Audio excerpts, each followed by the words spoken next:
Good evening and welcome to the Bhagavatam. Today we're going to end the 10th canto of the Srimad Bhagavatam,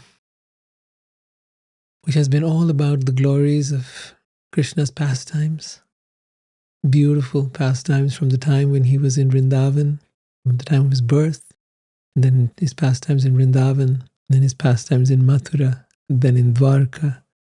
And now we're coming to the end of all of that. In the next canto, we'll be talking about how Krishna leaves this world and how he prepares everyone for his departure.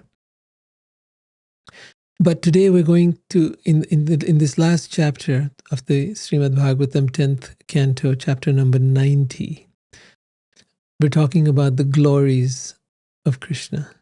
And that's always a beautiful topic as we get to discover that supreme Godhead once walked amongst us, shared with us most intimate pastimes, showed us what it's like to be with him, showed us what love of God is.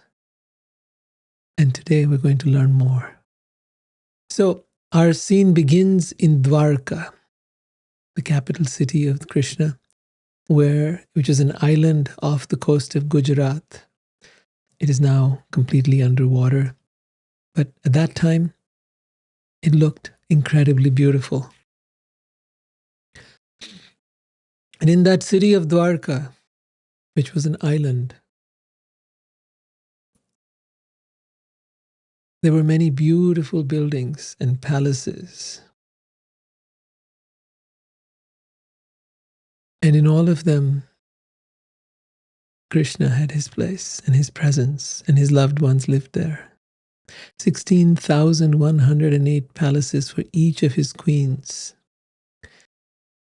16,100 forms of Krishna that would go to each of those palaces. We're talking about something remarkable in the history of humanity. Talking about something that blows our mind and leaves us lots of questions. And so the Bhagavatam is full of these questions. And we're going to explore them even further. The lost city of Dwarka lies hundreds or maybe even hundreds of feet under the ocean, submerged now, the water. But its remains have been found. It is a historical and incredibly beautiful place.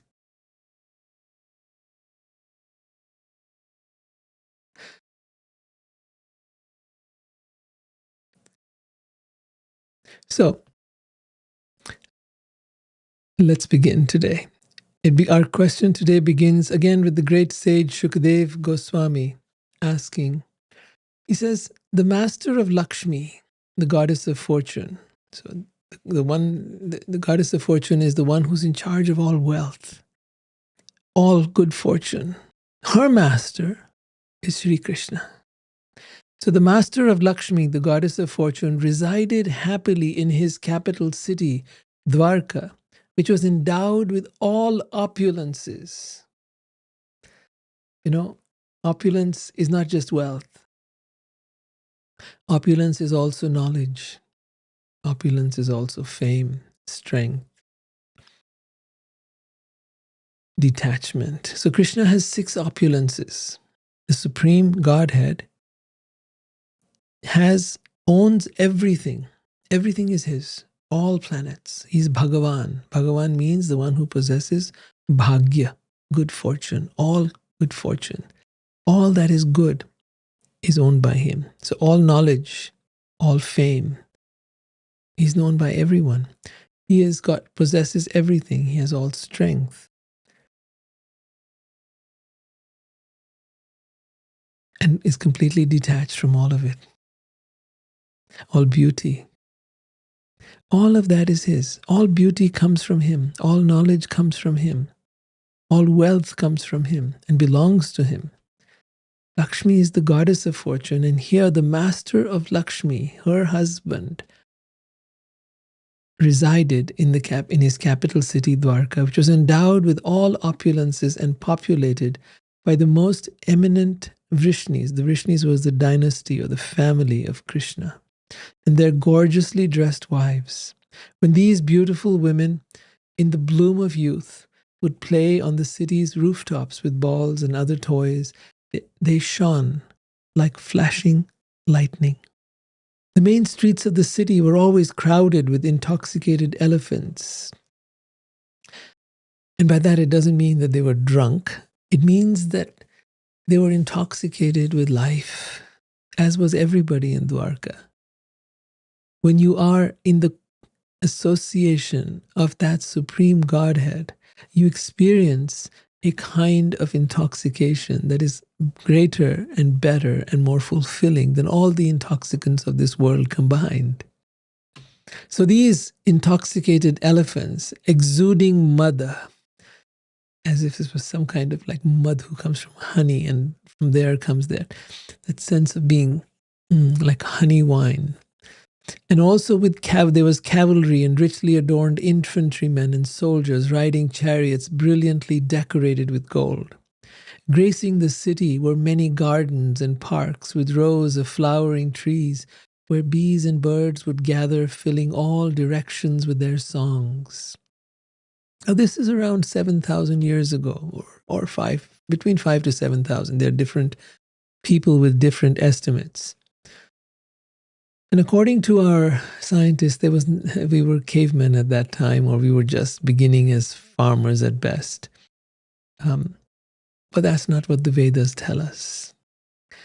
They tell us that there was very advanced civilizations at that time, and this description of Dwarka confirms that.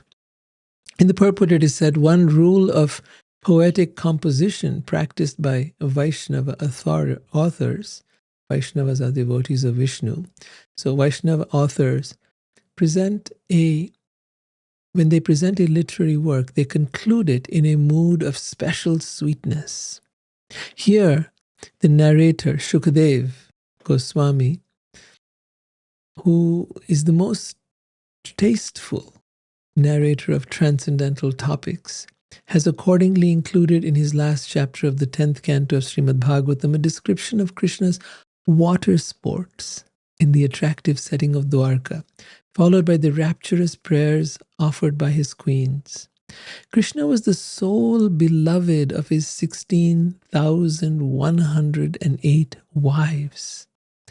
Expanding himself into that many forms, he enjoyed with each of his queens in her own richly furnished residence.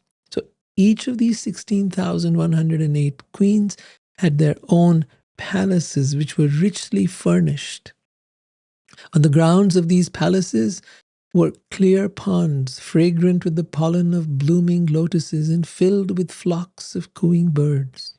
The Almighty Lord would enter those ponds and also various rivers and enjoy sporting in the water with his wives, while his wives embraced him, leaving the red kumkum from their breasts smeared on his body. As Gandharvas are celestial beings, joyfully sang his praises to the accompaniment of musical instruments, and as professional reciters recited poems praising him, Krishna would play with his wives in the water. Laughing, the queens would squirt water on him with syringes, and he would squirt them back.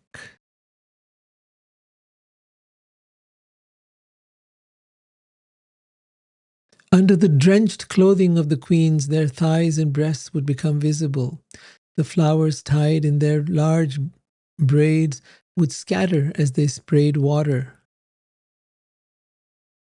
on their beloved Krishna. And on the plea of trying to take away his syringe, they would embrace him. By his touch, their lusty feelings would increase, causing their faces to beam with smiles. Thus Krishna's queens shone with resplendent beauty.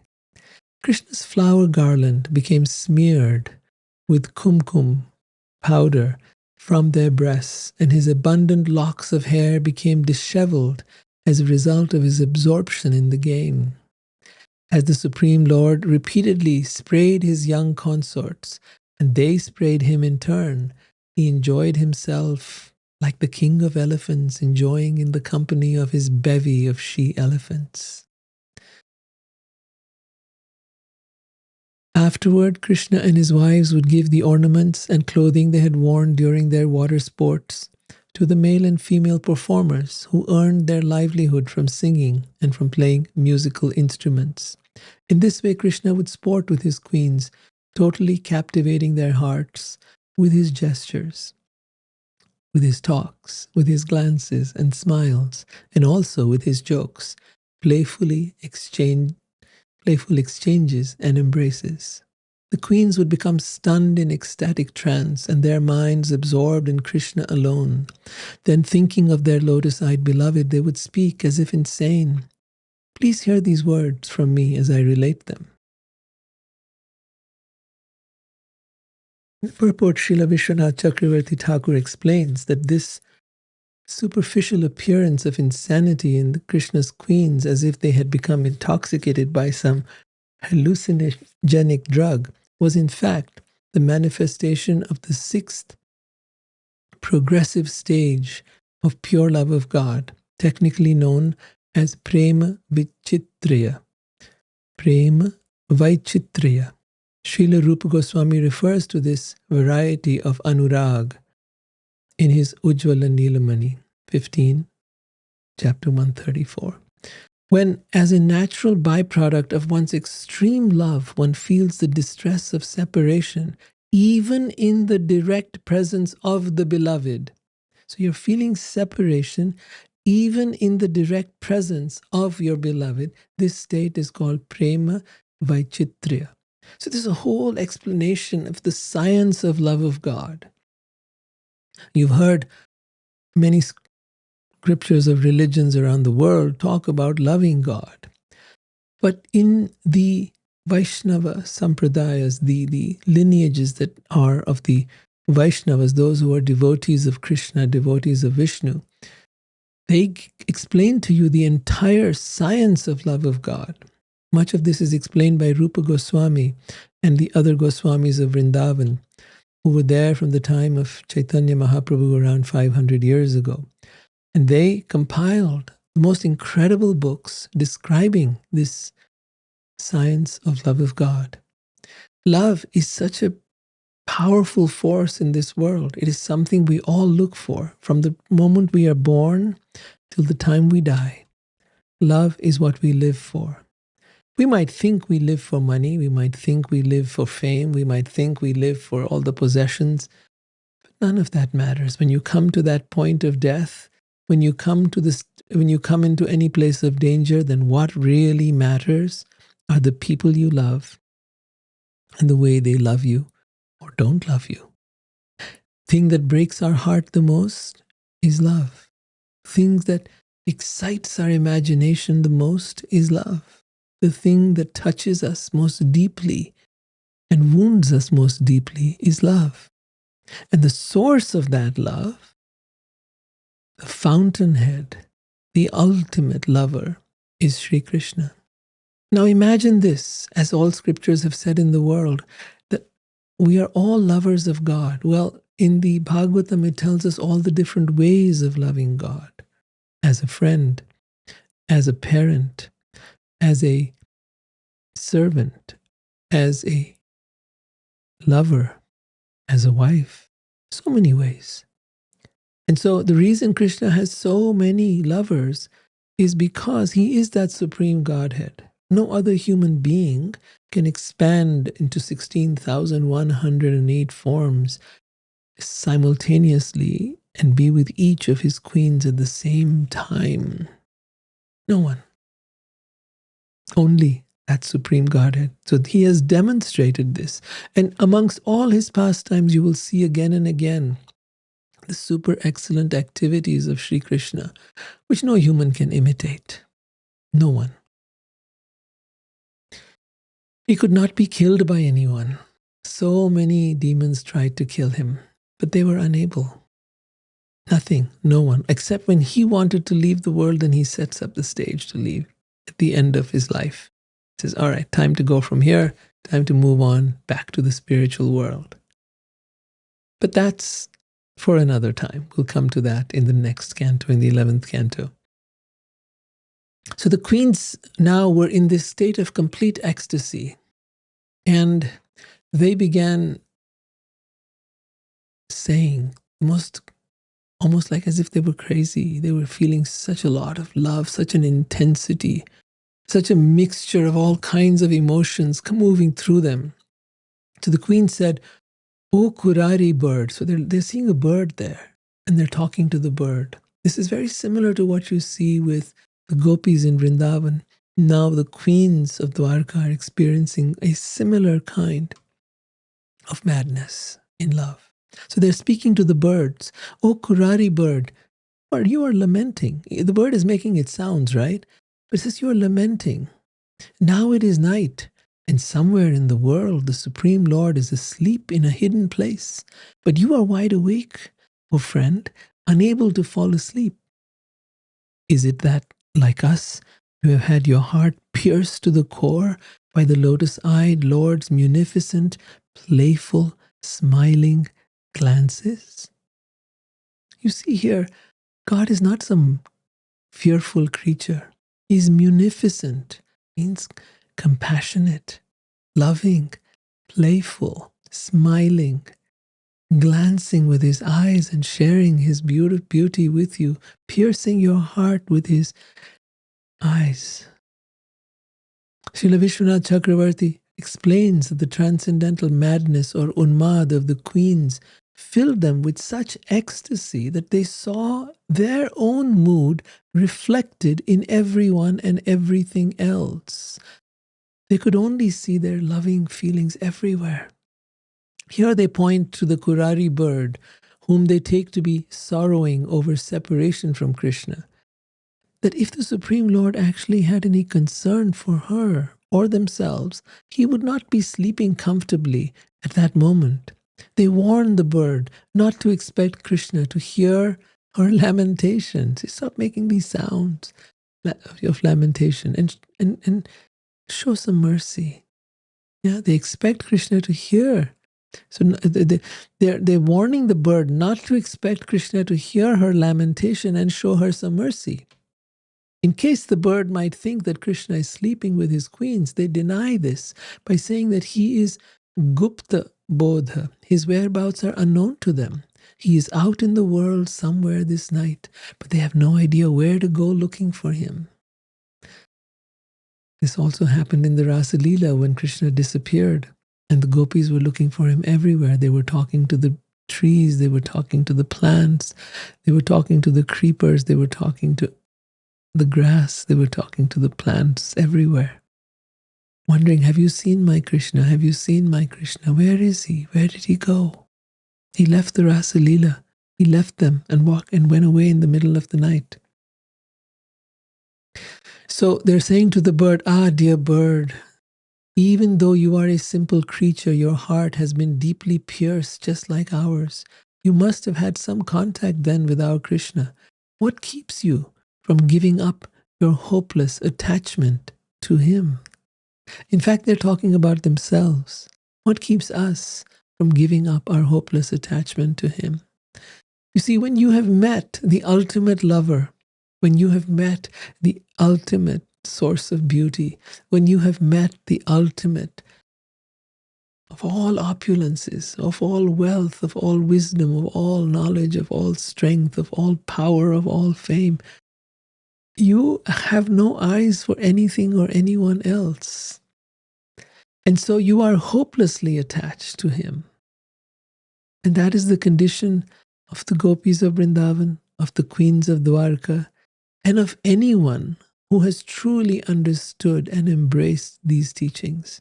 Your love for that Supreme Godhead becomes so deep, so intense, that nothing and no one else matters. They continue talking to the bird, or to another bird. Poor Chakravaki.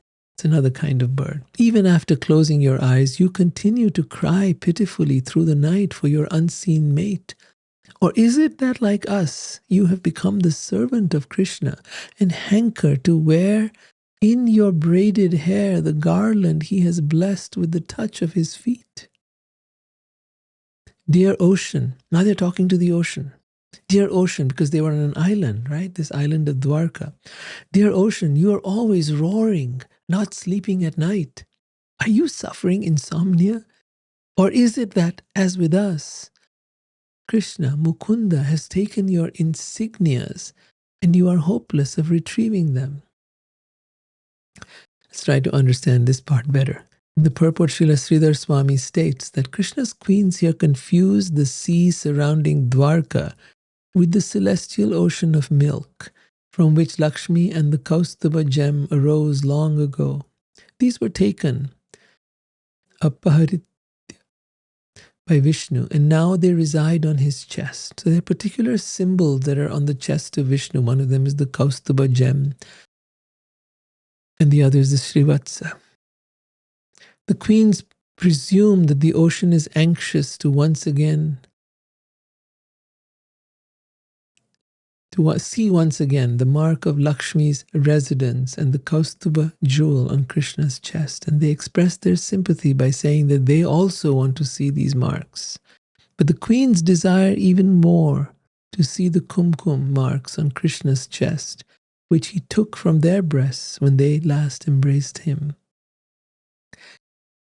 Because while there are certain marks that Krishna has with this particular gem called the Kaustubha and the mark of Srivatsa, which I'll show you in a bit, they more than that want to see the kumkum powder which was on their breast and which now got transferred to Krishna's chest, and which reminds them of the time when they were together, when he embraced them. My dear moon, having contacted a severe case of tuberculosis, you have become so emaciated that you fail to dispel the darkness with your rays. Must be a new moon, I guess. Or is it that you appear dumbstruck because, like us, you cannot remember the encouraging promises Krishna once made to you? So we see here queens in great states of rapture, in great states of ecstasy, remembering Krishna.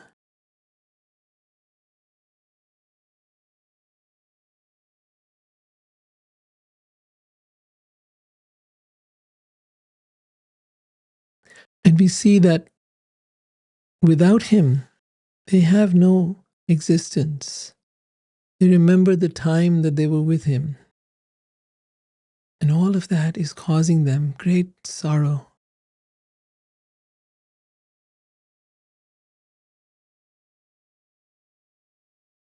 And now they talk to the breeze. O Malayan breeze, what have we done to displease you, so that you stir up lust in our hearts, which have already been shattered by Krishna's sidelong glances? O revered cloud, you are indeed very dear to Krishna, who bears the mark of Srivatsa. Remember I was telling you about this mark on Krishna's body?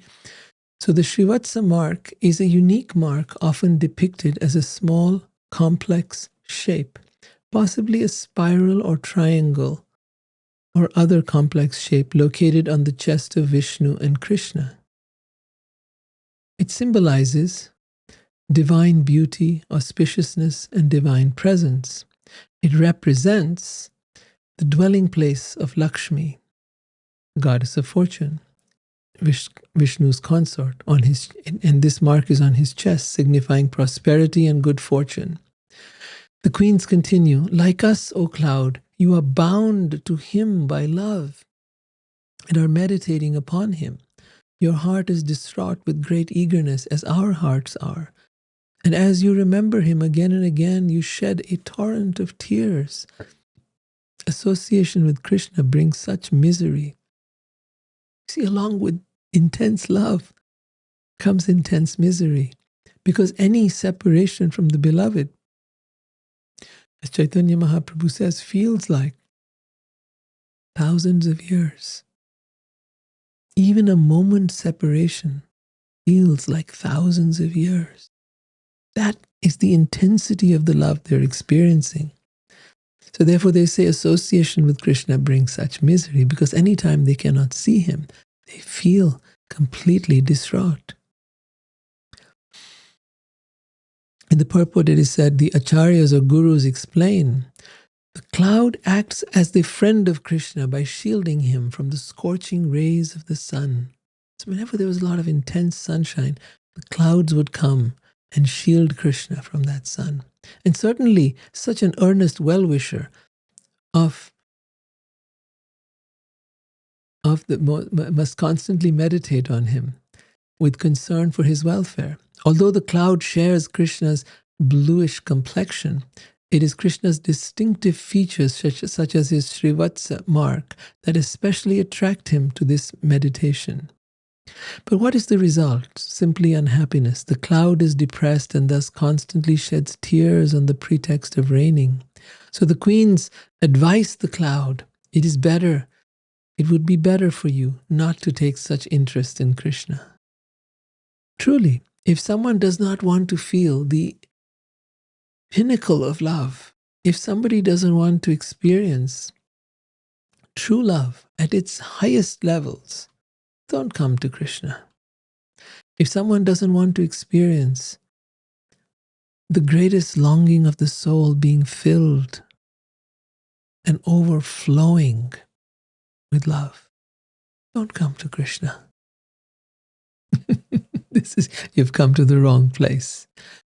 But if you want to feel that which your heart and your soul have always longed for, if you want to feel that and experience that beauty, that intensity, that complete madness of love in a way that never dies, in a way that can never be taken away from you, in a way that will never, ever betray you, then know this, that Krishna is that very being.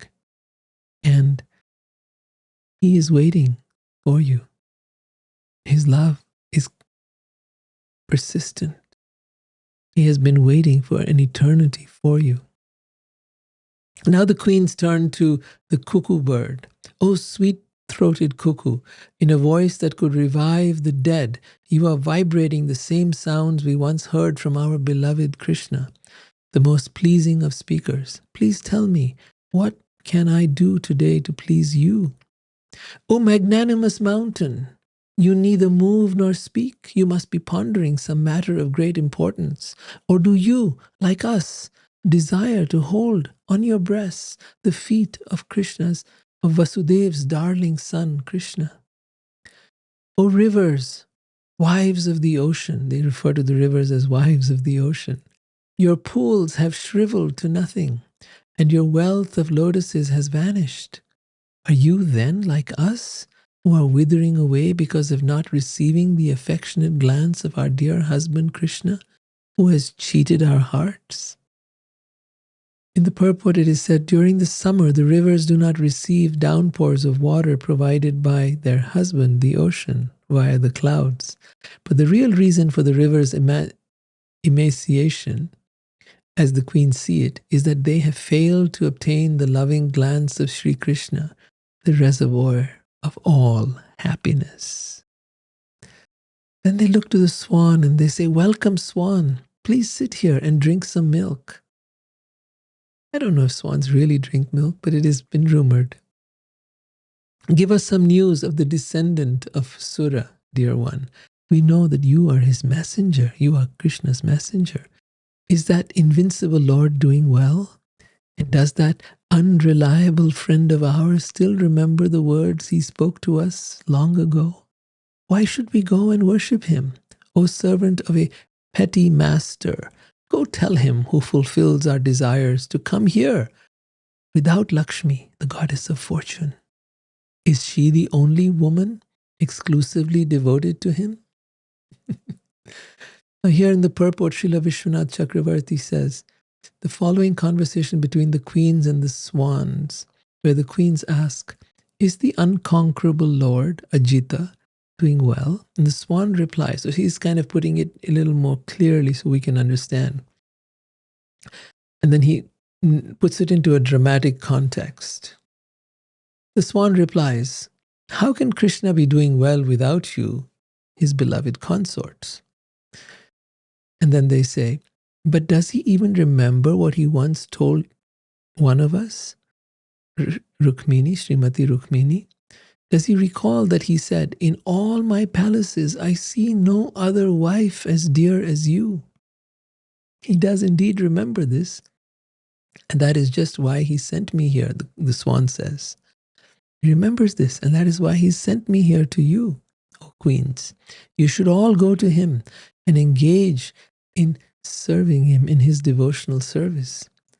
And the queens say, why should we go worship him if he refuses to come here to be with us? And the swan replies, but my dear oceans of compassion, he tells the queens, Krishna is suffering so much from your absence. How can he be saved from this distress? Just listen, O servant of a petty master, they say. They tell the swan, listen, O servant of a petty master, tell him to come here as he should. If he is suffering from lusty desires, he has only himself to blame, since he himself is the creator of Cupid's power. We self-respecting ladies are not going to yield to his demand that we go seek him out. The swan then says, so be it, then I will take my leave. And then the queen say, no, 1 minute, dear swan. Ask him to come to us here, but without Lakshmi, without the goddess of fortune, who always cheats us by keeping him all to herself. And the swan says, don't you know that Goddess Lakshmi is devoted exclusively to him? How could he give her up like that? And the queens say, and is she the only woman in the world who is completely sold out to him? What about us?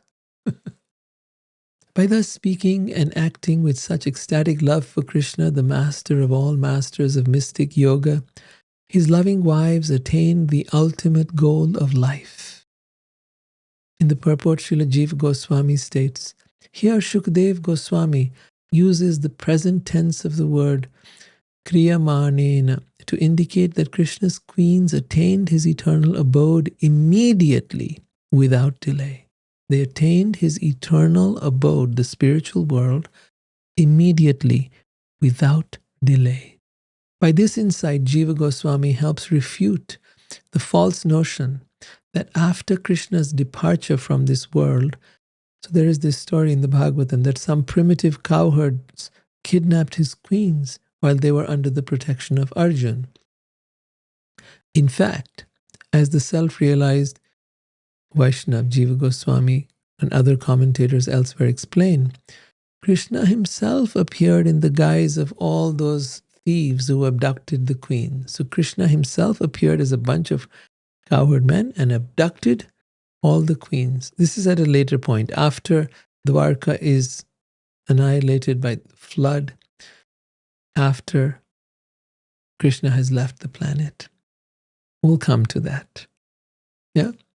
Srila Vishwanath Chakravarti remarks that the supreme goal attained by these exalted women was not the liberation of the impersonal yogis, but the perfect state of pure love, prema bhakti, pure loving devotion.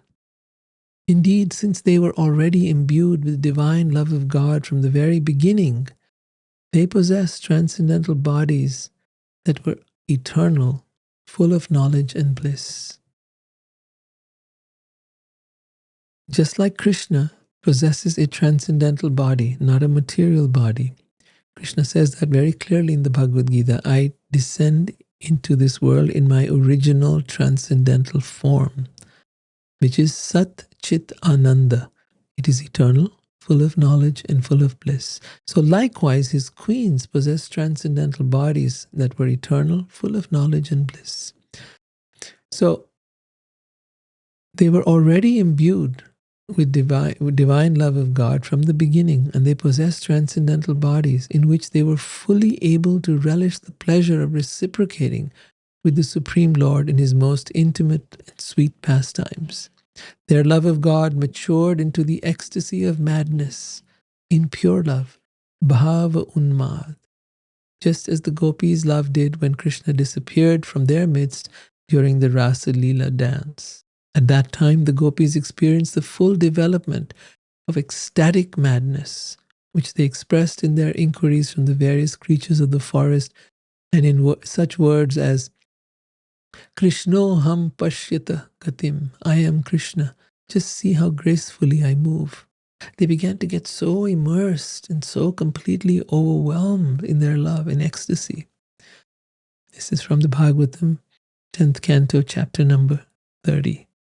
Similarly, the vilas, or the flourishing transformation of the ecstatic love of Krishna's principal queens, has produced the same prema vaichitraya symptoms that they have exhibited here. The Supreme Lord, whom countless songs glorify in countless ways, forcibly attracts the minds of all women who simply hear about him. What to speak then of those women who see him directly? How could one possibly describe the great austerities that have been performed by the women who perfectly served him, the spiritual master of the universe, in pure ecstatic love? Thinking of him as their husband, they rendered such intimate services as massaging his feet.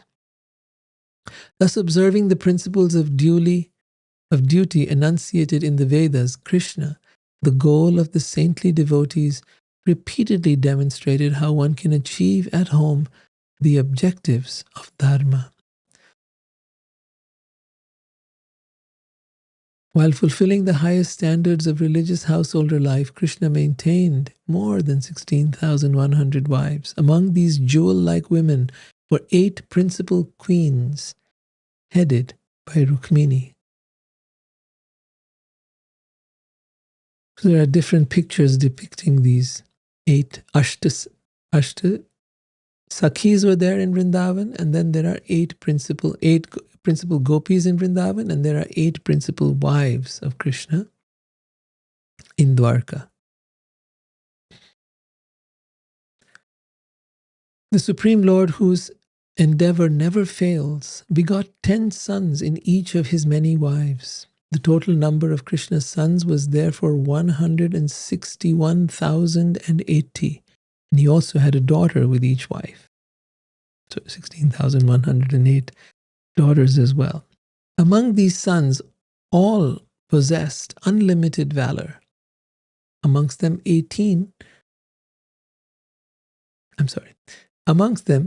were many warriors of great renown, such as Pradyumna, Aniruddha, Diptiman, Bhanu, Samba, Madhu, Brihadbhanu, Chitrabhanu, etc.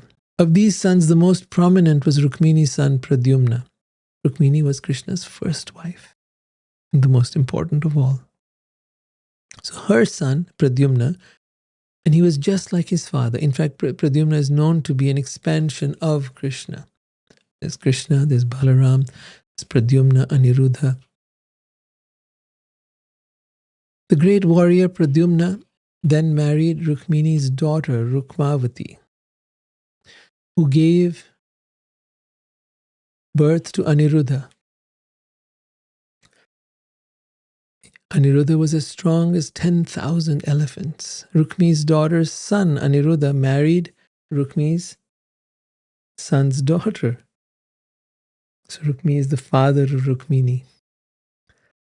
And Aniruddha therefore married Rochana, and from her was born Vajra, who would remain among the few survivors of the Yadu's battle with the clubs. We'll hear about that later, but he was one of the few who survived after all the other family members of Krishna disappeared from this world. From Vajra came Pratibahu, whose son was Subahu. No one born in this family was poor in wealth or progeny, short-lived, weak, or neglectful of Brahminical culture. They were all very highly evolved beings. The Yadu dynasty, Krishna's dynasty, produced innumerable great men of famous deeds. Even in tens of thousands of years, one could never count them all. I have heard from authoritative sources, says sage Shukadev, that the Yadu family employed 38,800,000 teachers just to educate their children. Who can count all the great Yadavas, when among them King Ugrasen alone was accompanied by an entourage of unlimited attendants? The savage descendants of Diti, the Asuras who had been killed in past ages in battles between the Devas and the Asuras, between the demigods and the demons. So those savage descendants of Diti, those Asuras, those demonic beings who had been killed in past ages in battles between the demigods and the Asuras, took birth among human beings and arrogantly harassed the general populace. So that's what had been going on, and that is why one of the reasons Krishna had come and taken in and come into this world. To subdue these demons, Vishnu or Hari told the Devas, the demigods, to descend into the dynasty of Yadu. So many of the demigods have descended as family members of Krishna in the Yadu dynasty. They comprised 101 clans. Because Krishna is the supreme personality of Godhead, the Yadavas, the Yadus, accepted him as their ultimate authority. And among them, all those who were his intimate associates especially flourished. They were so absorbed in Krishna consciousness that they forgot their own bodies while sleeping, sitting, walking, conversing, playing, bathing, and so on. They're always thinking about Krishna. It is said that the heavenly Ganges, the Ganga, is a holy place of pilgrimage because her waters wash Krishna's feet. But when the Supreme Lord descended among the Yadus, his glories eclipsed the Ganges as a holy place. Both those who hated Krishna and those who loved him attained eternal forms like his in the spiritual world. The unattainable and supremely self-satisfied goddess of fortune, Lakshmi, for the sake of whose favor everyone else struggles, belongs to Krishna alone. His name destroys all inauspiciousness when heard or chanted. He alone has set forth the principles of various disciplic successions of sages.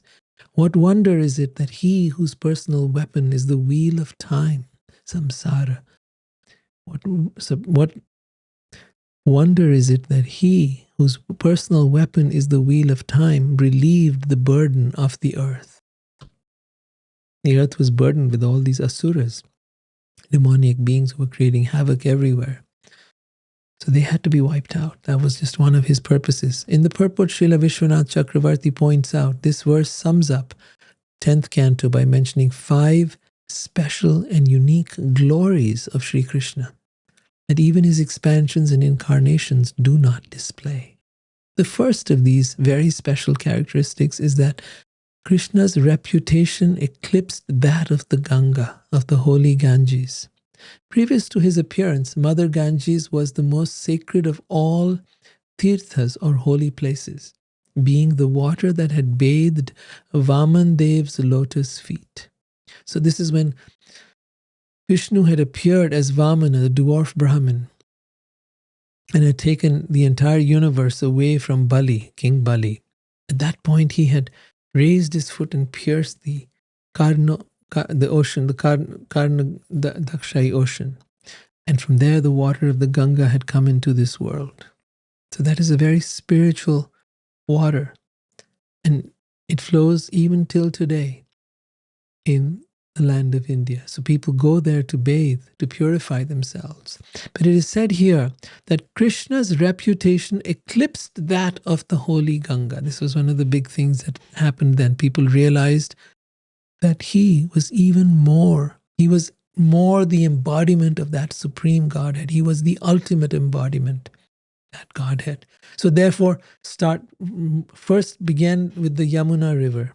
Yamuna became even greater than the Ganga by contacting the dust from Krishna's feet in the districts of Vrindavan and Mathura. In the Varaha Purana, it is stated, the renowned Yamuna river in my domain of Mathura is hundreds of times greater than the Ganga, the Ganges. About this, there can be no dispute. Why is the Yamuna hundreds of times greater than the Ganges? Because Krishna bathed in that Yamuna because he played and sported in the Yamuna, because he had so many pastimes there. His body touched that, all of him. He dived into its waters when he went to kill Kaliya. He danced on Kaliya's hoods there. So many different wonderful pastimes. He played with the gopis as they had their different leelas in the water, squirting water on each other, playing, dancing. So of this there can be no dispute. The second big thing we learn from this verse is that Krishna gave liberation not only to his surrendered devotees, but also to those who consider themselves his enemies. Devotees like the cowherd girls of Vrindavan, of Braj, and others obtained his personal association by entering into his eternal pleasure pastimes in the spiritual world. So there were many who came from the spiritual world with Krishna, and there were many who were from this world who then attained the spiritual world.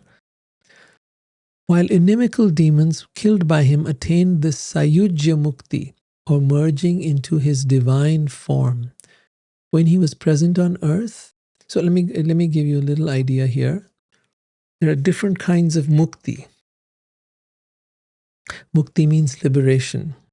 Liberation means like salvation, release from the bondage of birth and death. Or perhaps one could say from the cycle of birth and death. Release from the cycle of birth and death. So that is mukti. There are different kinds: salokya, samipya, sarupya, sarishti, and sayujya. I'll tell you a little bit about them. Salokya mukti is when one is liberated from this material world and goes to reside in the same abode or realm as the Supreme Lord. Places like Vaikuntha, the abode of Vishnu, or Goloka, the abode of Krishna. The devotee attains a celestial residence in the divine realm and enjoys the association and environment of the Supreme Lord and other liberated souls. The second is called Samipya, meaning that one attains close proximity to the Supreme Lord. The devotee then enjoys more intimate relationship with the Supreme Lord, serving as a close attendant or associate in his divine pastimes. And there is Sarupya Mukti, meaning acquiring a form similar to that of the Supreme Lord. Description is that the devotee's form becomes divinely beautiful and similar to the Supreme Lord's, reflecting his qualities and attributes. And then there's Sarshti, meaning that one attains opulences and powers similar to God. The devotee enjoys divine powers and opulence similar to the Supreme Lord, such as beauty, strength, knowledge, and bliss. And then there's Sayujya Mukti, which is the one most people know about and talk about, and that means merging with the Lord's impersonal Brahman, with the light, with his impersonal Brahman energy, or merging into the Supreme Lord's divine body. Here the individual soul merges completely with the Lord, losing its separate identity and experiencing complete unity. A thing to note here is that Vaishnavas or devotees generally emphasize the other forms of mukti which allow for the continuation of loving service and devotion to the Lord rather than merging with the light or the impersonal Brahman. So I hope that makes it clear that there are many different kinds of liberation or salvation. There's not just one. It's not just about going to heaven, and it's not just about going to the light, but there are 5 different kinds of liberation that are mentioned in the Vedic literatures. So one should know that, and one should know that our goal is really to be able to not only go to the spiritual world, but to be able to continue to engage in pastimes with God, to engage in his have a loving relationship with him, and to engage in all kinds of wonderful activities with him. There is no need for annihilation of the self. There is no need of merging into the light and becoming nothing. Yes, you can do that if you want. But of what value is that? Of what value is it just to simply annihilate yourself? It's like suicide. It's spiritual suicide. But yes, you've gained liberation from the world. Yes, you've become free from the suffering of this world. But wouldn't it be wonderful to go on and live an incredible life in the company of that supreme being, to worship him, to love him, to have wonderful pastimes, to have fun and pleasure, just like he did in Vrindavan, playing games and dancing and singing and celebrating and feasting and being mischievous and playful. Yes, he came to show us what it's like to be with God. When he was present on this earth, Krishna's compassion extended to his family, friends, and servants, but also to his enemies and their families, friends, and servants. Great authorities like Brahma have mentioned this fact. Brahma says, "My Lord, you have already given yourself to Putana." Putana was the woman who came to Krishna when he was a baby, and she tried to poison him with her breast. She had put smeared poison on her breast, and she was trying to feed him milk and trying to poison him. But instead, Krishna, as a baby, sucked out all the poison and all her milk and her life from her and ended up killing her. So Brahma is saying, you have already given yourself to Putana and her family members simply because she dressed herself as a devotee. She just dressed herself. So what did Krishna do? When Putana died, she got to merge into his body initially, and then later on came as a woman in the spiritual world who would be like one of his mothers, because she had come in the mood of a mother. So Krishna accepted her devotion. Keep this in mind, that in whichever way you come to him with devotion, he will accept that. Krishna says, even if you offer me a leaf, a fruit, a flower, with love and devotion, I will accept it. In whichever way you offer yourself with love and devotion to him, he will accept you.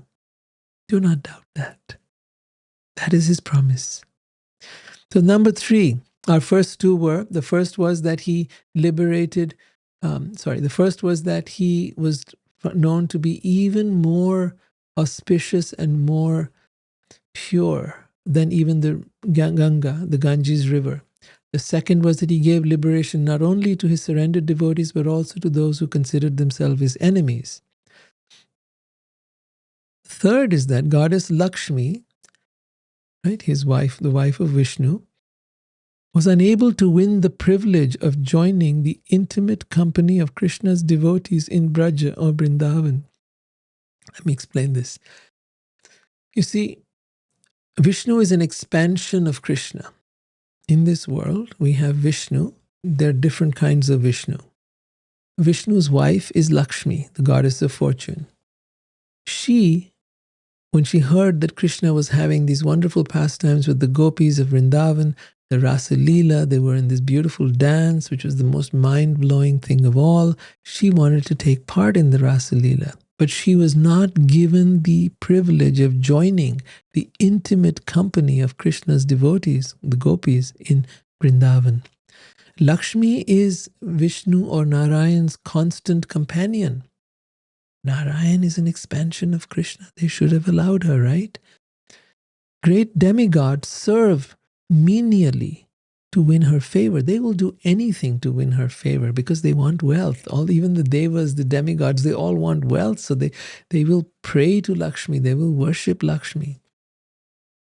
Yet despite her eagerness to participate in the rasa dance and other pastimes enacted by Sri Krishna, and despite the severe austerities she underwent to achieve that end, so she was denied entrance, and so she decided, okay, I will go into meditation, I will perform severe austerities, and it is said till this day she is still in meditation, performing severe austerities in Vrindavan.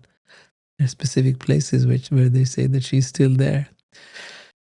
And she still could not achieve that end of being able to enter Krishna's intimate pastimes. Because she could not transcend her natural mood of reverence.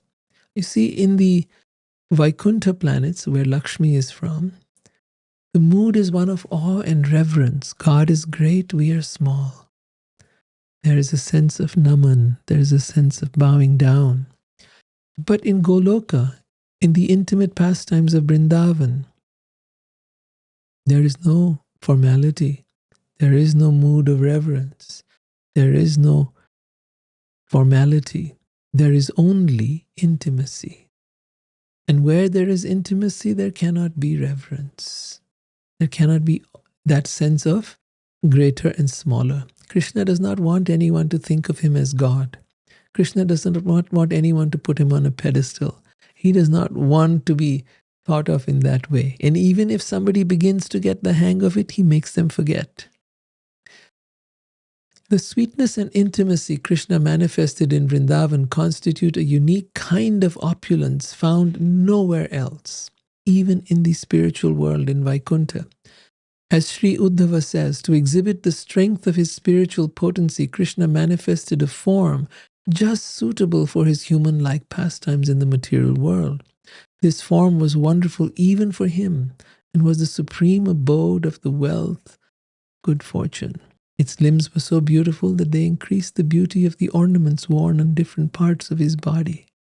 So Krishna was so beautiful that even the ornaments that he wore became beautiful because of his beauty. The fourth wonderful thing that we observe from this verse is that the name Krishna is superior to all other names. It is superior to the name Narayan and Vishnu and to those of all other expansions of Krishna. In fact, the two syllables Krish and Na, combined together destroy all inauspiciousness and illusion. What is inauspiciousness? When you have bad karma or something bad is about to happen, or when there is something that is creating an obstacle for you, that is inauspiciousness. So these two syllables, Krishna, combine together to destroy all inauspiciousness and all illusion. Illusion means the matrix. Illusion means the illusion we all live under, Maya. When recited, the name Krishna becomes Shruta Matha. That is to say, the recitation of Krishna's name totally crushes Matnati, the excellence of all other spiritual practices described in the revealed scriptures, Shruta. Hear what they're saying, that Krishna's name totally annihilates the excellence of all other spiritual practices. In other words, it is the most super excellent activity, chanting his name. In the words of the Brahmananda Purana, by uttering the single name of Krishna just once, one attains the same benefit as that gained by reciting Vishnu's 1,000 names 3 times. There are these very special prayers called the Vishnu Sahasranam, which are the 1,000 names of Vishnu. So if you recite those 1,000 names of Vishnu 3 times, right, it takes quite a while, that is equal to just once chanting the name of Krishna is equal to chanting 1,000 names of Vishnu 3 times. So that is the power of the name of Krishna. The fifth and very important thing mentioned in this particular verse is that Krishna solidly reinstated dharma, often referred to in the Bhagavatam as the bull of religion, on his 4 legs of compassion, austerity, cleanliness, and truth. Thus, dharma could once again become Gotra, the protector of the earth. So what are these 4 things? Compassion, austerity, cleanliness, and truth. Compassion, we understand. Being compassionate for all living beings, including the animals, and not killing them and eating them. Austerity means to do difficult things, not just to find the comfort zone, not just to live in some place of ease and luxury. No, to perform austerity, to do austerity for spiritual growth. For example, rising early in the morning, meditating, fasting from time to time. Then cleanliness, regularly cleansing the body, cleansing the mind, cleansing the heart. All that constitutes cleanliness. And truth. And these 4 legs are prescribed as not to eat any meat, that is the compassion part, not to have any intoxicants, thereby perform cleanliness, not to engage in illicit sex or sex outside of marriage or a committed relationship. And that's an austerity. And no gambling, because gambling always leads us towards undesired consequences and becomes almost addictive. Thus, Dharma could once again become Gotra, the protector of the earth.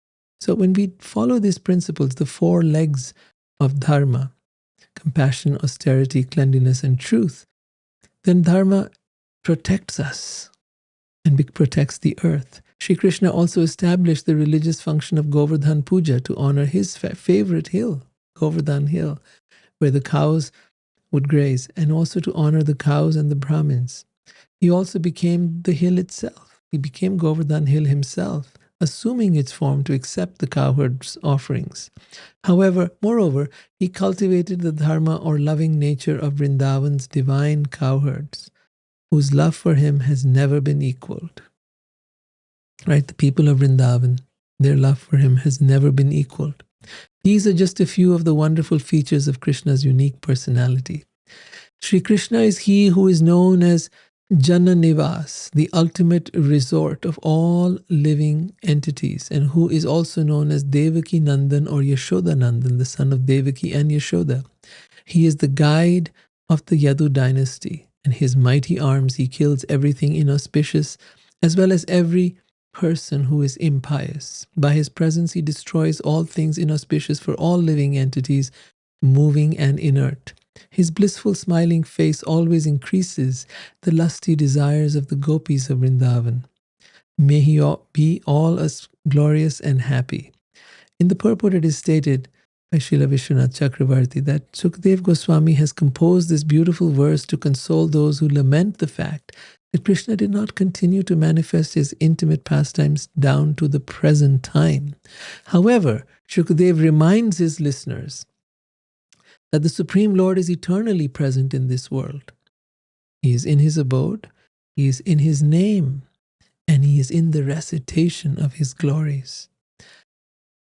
This idea is expressed by the word Jayati. He is victorious, which is in the present tense rather than the past. Srila Prabhupada explains this verse as follows in Krishna book. Srila Shukadeva Goswami thus concludes his description of the super exalted position of Krishna by glorifying him in the following way. O Krishna, all glories unto you. You are present in everyone's heart as the Param Atma. As confirmed in the Bhagavad Gita, Ishvara Sarva Bhutanam Hrideshi Arjuna Tishtati. The Supreme Lord is in his Paramatma feature, the Super Soul, lives in everyone's heart. So Krishna is with us at all times, living with us in our heart as the witness, as the Sakshi, witnessing everything that we're doing. He's witnessing our thoughts, our mind, everything. So we need to know that we can connect with him here and now. He's not some faraway place. He's right here with you right now. He is your best friend, seated within your heart, waiting for you to connect with him. Shukadeva Goswami then glorifies the Supreme Lord as one who is honored as the killer of different kinds of demons or asuras. Krishna, the Supreme Personality of Godhead, could have killed all the asuras, the demons, by employing his different material energies. He could have engaged all kinds of people to kill these asuras. But he decided that he wanted to kill them personally in order to give them salvation. There was no need for Krishna's coming to this material world to kill them. Simply by his will, many hundreds and thousands of them could have been killed without his personal endeavor. The main reason for Krishna's coming to this world was for his pure devotees, to play as a child with Mother Yashoda and Nanda, and to give pleasure to the inhabitants of Dwarka. By killing the demons and giving protection to the devotees, Krishna established the real dharma, the true religious principles, which is simply love of God. When Krishna was present, he delivered all the trees. He delivered, meaning he gave salvation to all the trees, the monkeys, the other plants and animals who happened to see him and serve him, both in Vrindavan and in Dwarka. Krishna is especially glorified for giving pleasure to the gopis and the queens of Dwarka. With his enchanting smile, he enchanted not only the gopis of Vrindavan but also the queens of Dwarka. For God realization or self-realization, one generally has to undergo severe austerities and penances for many thousands of years. And then it may be possible to realize God.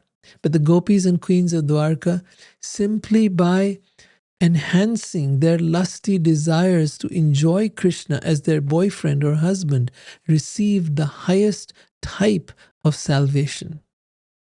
To protect the principles of devotional service, Krishna accepts the pastime forms that have been glorified here in the Srimad Bhagavatam.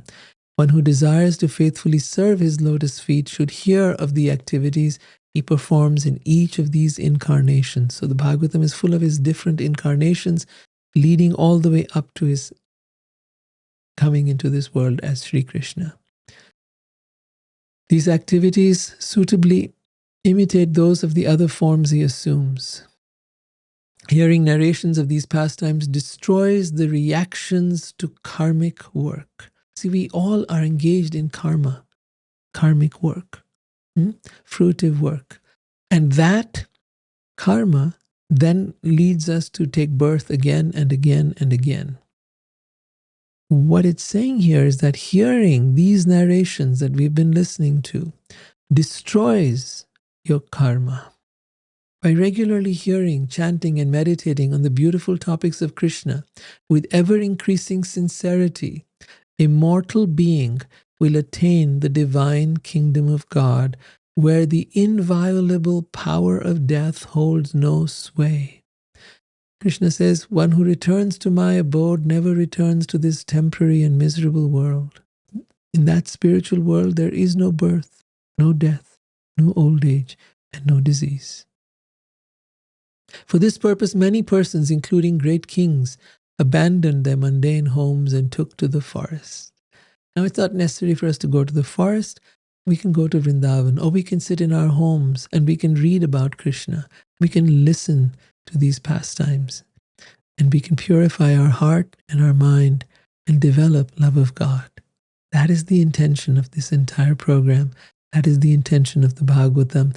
That is the intention of all the great rishis and sages who have contributed to this incredible work. And it is in service to them that we are presenting all of this to you. I hope you will take advantage of these teachings and take them to heart. With that, we come to the end of the 10th canto of the Srimad Bhagavatam. We still have the 11th canto and the 12th canto, and we'll be continuing every week. See you next week, Tuesday, at the same time. That is, at present, our present timing is at